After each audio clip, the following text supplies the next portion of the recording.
শিখিয়েছেন।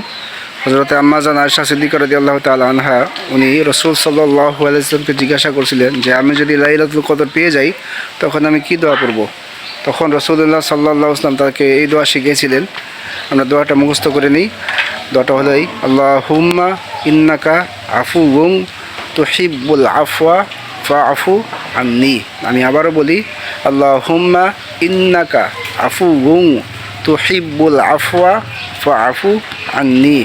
যারা দোয়াটা আরবি না পারেন আমি বাংলা বলে দিচ্ছি। আল্লাহুম্মা, হে আল্লাহ, ইন্নাকা আফুউন, নিশ্চয়ই আপনি ক্ষমাকারী, তুহিব্বুল আফওয়া, ক্ষমা করতে ভালোবাসেন, ফাআফু আন্নি, অতঃপর আমাকে আপনি মাফ করে দেন। সুবহানাল্লাহ। চমৎকার একটি দোয়া এবং অর্থটাও সুন্দর।